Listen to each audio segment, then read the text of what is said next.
Hello hello tout le monde. Aujourd'hui, nouvelle vidéo avec un nouveau jeu dont je vais parler.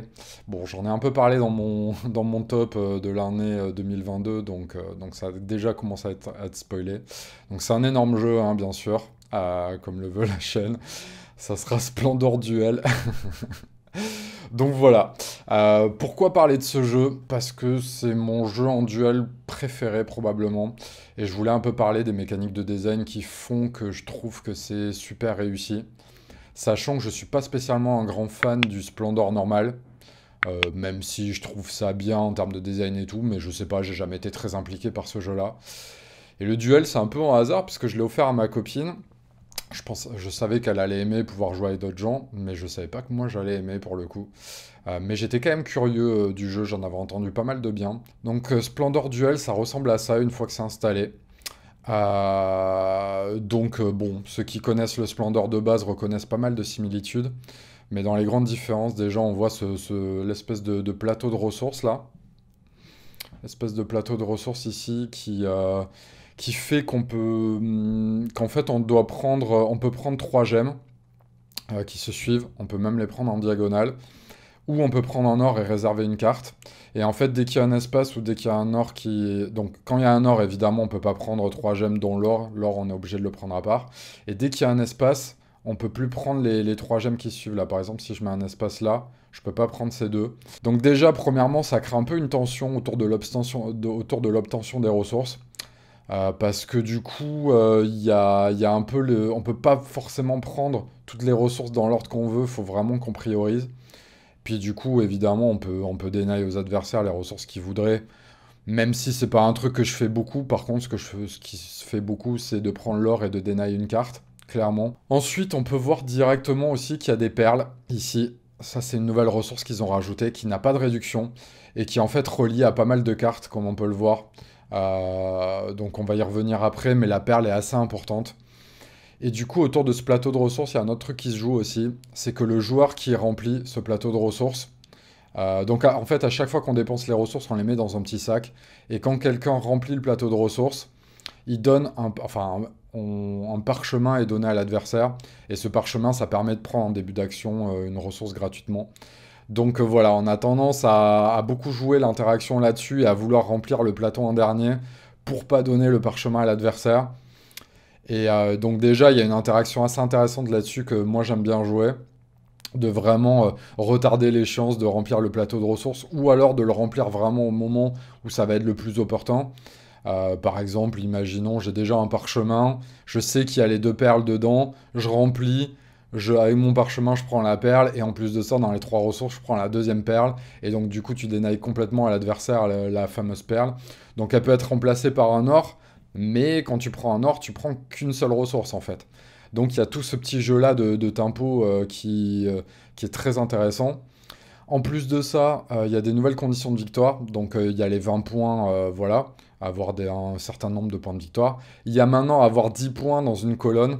Donc, c'est très compliqué à faire. Mais si tu suis pas l'adversaire et qu'il a une stratégie vraiment monocouleur, bah, tu peux vite te faire avoir là-dessus. Donc, il faut quand même avoir un œil là-dessus. Et puis, 10 couronnes.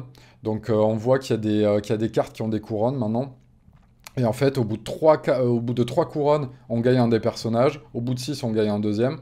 Et puis au bout de 10, bah, on a gagné la partie immédiatement. Donc c'est une nouvelle condition de victoire. Donc pareil, très dur à accomplir. Moi, ce que j'aime bien faire assez classiquement, c'est les 20 points, mais avec quelques couronnes pour avoir récupéré des personnages là. Parce que ces personnages-là, bah, ils te rapportent des points. Et en plus, ils te rapportent potentiellement un petit pouvoir. Donc voilà, ils ont rajouté des petits pouvoirs sur les cartes aussi, et ça, c'est encore un truc qui rajoute vraiment beaucoup plus de sel par rapport au jeu de base.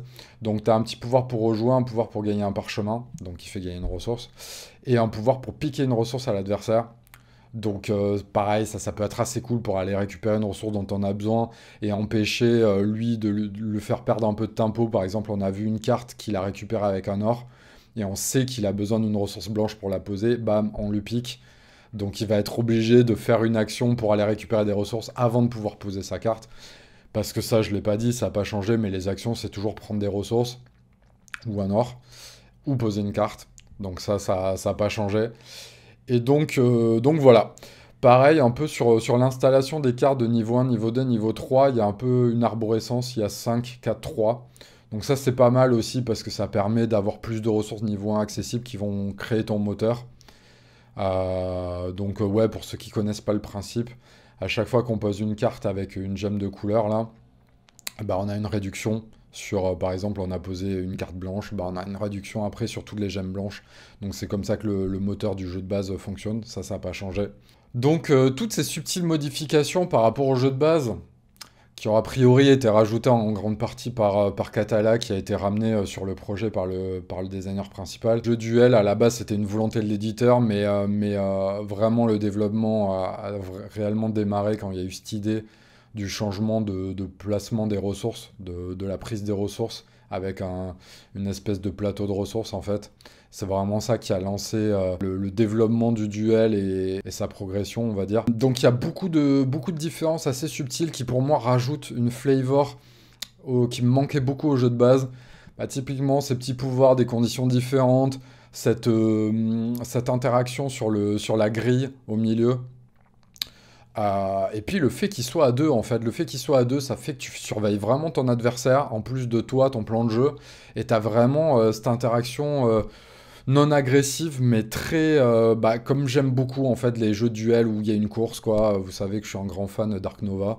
J'ai encore réussi à mettre Ark Nova dans une vidéo qui avait rien à voir, mais tout ça pour dire que vraiment, vous savez qu'Ark Nova, je le préfère à deux, et c'est pas pour rien, parce qu'en fait, tu peux vraiment suivre ce que fait l'adversaire, et je trouve que Splendor se prête parfaitement à ce style d'interaction, en fait, non agressive, mais très dans la course, et je regarde ce que fait l'adversaire, et j'essaie d'avoir un meilleur tempo que lui, et de le prendre de vitesse, en fait.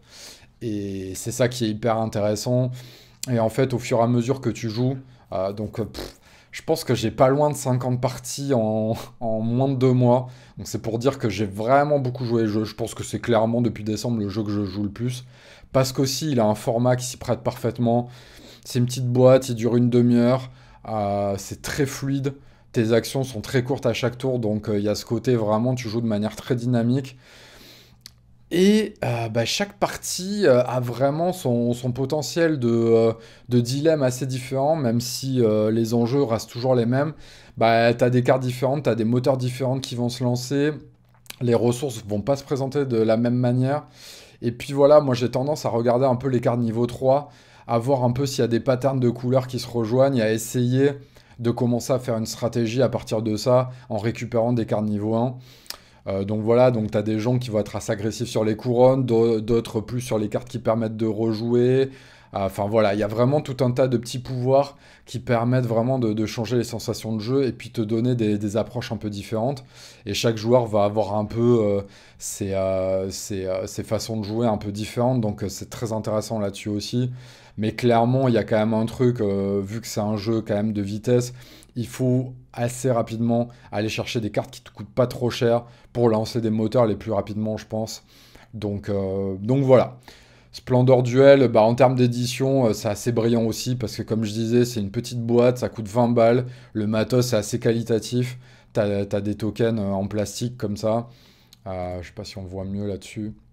Non, pas forcément. Mais voilà, t'as le petit sachet, t'as les ressources, t'as des cartes.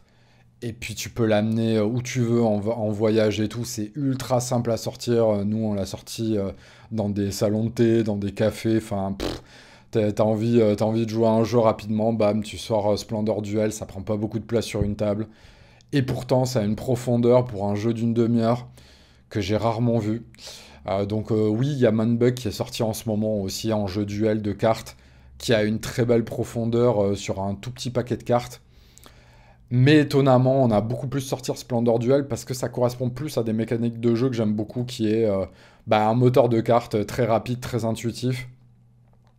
Là où Mindbug, mine de rien, il est beaucoup plus expert pour moi que ce qui en a l'air, dans le sens où c'est vraiment très technique dans la manière de le jouer. Il est très intéressant aussi, il n'y a pas de souci, les parties sont courtes. Mais je sais pas, entre les deux, on avait les deux en même temps en voyage, et pourtant on sortait plus Splendor Duel. Voilà, il y a une question de goût aussi, les deux sont très bons, mais c'est vrai que Splendor Duel, pour moi, il a rajouté toutes les mécaniques qui rajoutent de la flavor au jeu de base et qui te rajoutent pas forcément un ancrage thématique, Mais en tout cas, tu as l'impression de faire des choses plus satisfaisantes, de par les petits pouvoirs, de par les couronnes qui vont te chercher des personnages que tu as envie de te deny, de par cette mécanique de ressources au milieu, pareil, sur laquelle tu as envie d'analyser ce qu'a envie de faire l'adversaire et de faire toi ta meilleure option, de pas vouloir remplir en premier, d'essayer de gagner du temps là-dessus, de te dire ah ok, voilà, moi je vais pouvoir poser des cartes et lui il va être obligé de remplir et ça va me faire gagner un parchemin. Voilà, c'est toutes ces mécaniques qui donnent vraiment de la saveur au jeu et qui en font que pour moi, clairement, c'est mon jeu de duel préféré. Donc catalogué duel pur.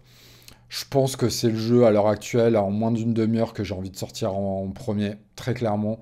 Et il y a vraiment une addiction qui s'est installée chez moi sur ce jeu. Et puis, il a l'avantage, je trouve aussi, d'être facilement sortable, même avec des gens qui ont beaucoup moins de parties que toi. Et ça, c'est très agréable aussi, parce qu'il y a quand même beaucoup de jeux à deux, qui dès que tu as 50 parties et quelqu'un n'a fait que deux, bah c'est très compliqué de les sortir, parce que tu vas vraiment leur rouler dessus. Et là, Splendor, bah clairement, je gagne plus de 90% de mes parties sans souci.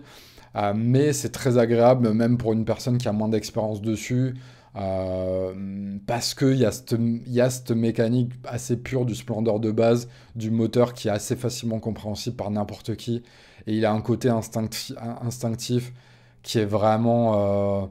bah, qui marche en fait, quoi, et en même temps, bah, pourtant, il y a cette couche stratégique derrière, sur les micro-choix que tu fais en permanence dans le jeu, qui crée vraiment de différence de niveau. Et voilà quoi, moi je trouve que c'est une grosse leçon de game design d'arriver à faire un jeu en une demi-heure comme ça, de moteur satisfaisant, qui en même temps récompense le skill et en même temps est accessible à tous. Ils ont fait très fort, hein, on va pas se le cacher. Moi je suis très impressionné par ce jeu. Pour moi c'est un indispensable absolu si vous jouez régulièrement à des jeux à deux. Ouais, c'est un peu la leçon et je pense que c'est un peu le jeu que tous les éditeurs avaient envie de sortir depuis Seven Wonders Duel, qui a Catala derrière encore une fois, hein. Donc voilà, t'as un peu l'impression qu'il va être appelé derrière chaque jeu de duel. Donc après, c'est pas forcément lui qui est responsable de tout derrière, hein. Je pense que Marc-André a dû bosser dessus aussi. Et puis il y a la team Space Cowboy, hein, qui a probablement dû bosser au dev dessus. Mais voilà. Comme quoi, quand on essaie de penser un jeu, qu'on y accorde du temps de développement, parce que je sais qu'il a quand même passé un an et demi en développement, pas forcément à temps plein, mais quand même, sur une base de jeu qui existait déjà. Voilà, ça peut donner des idées, encore une fois, même si Seven Wonders l'a déjà fait, mais c'est vrai que avoir un jeu qui marche très bien de base et essayer d'en faire une déclinaison duel, bah, ça me fait penser un peu dans une perspective différente, mais à Great Western Argentina, qui est le prochain jeu dont je vais parler. Mais alors là, on parle pas de duel, mais tu vois, quand tu as une base de jeu qui marche déjà très bien, bah du coup, tu as des bases mécaniques qui font que potentiellement, quand tu en fais une nouvelle version, que ce soit en duel ou une nouvelle version tout court, bah tu as quand même des bases qui sont déjà tellement puissantes que arriver à en faire un jeu qui va marcher, bah tes probabilités vont quand même être beaucoup plus élevées. Alors bon, il faut réussir à faire un truc différent, et Catala, j'avais vu en interview qu'au début, il avait un peu refusé le projet parce que bah, pour lui, le jeu était déjà bon, il savait pas quoi en faire de différent, parce que c'est toute la difficulté d'arriver à en faire un jeu différent, évidemment. Ce petit Splendor Duel, je vous le recommande chaudement. Comme je dis, pour des parties d'une demi-heure à deux, je pense qu'à l'heure actuelle sur le marché, je pense qu'il n'y a vraiment pas mieux. Voilà, sur un simili Eurogame jeu de moteur avec une interaction satisfaisante, je trouve vraiment que, bah, de toute façon, c'est pas pour rien que je l'ai mis en troisième des jeux 2022, mais vraiment en duel, pour moi, enfin, c'est clairement mon jeu préféré, et c'est une grosse leçon de game design, quoi. Donc voilà. Je vous fais des bisous. La prochaine vidéo, ça sera sûrement Great Western Argentina, sans grande surprise. Et après, on commencera à attaquer un peu les jeux de 2023. Donc voilà, comme d'habitude, si vous avez aimé la vidéo, abonnez-vous, le pouce bleu, et puis le petit compte Patreon si vous voulez soutenir. Donc déjà, j'avais fait une petite vidéo un peu personnelle, bilan de la chaîne, et pas mal de gens sont abonnés au Patreon, donc c'est très très cool. Donc voilà, merci à vous pour le soutien.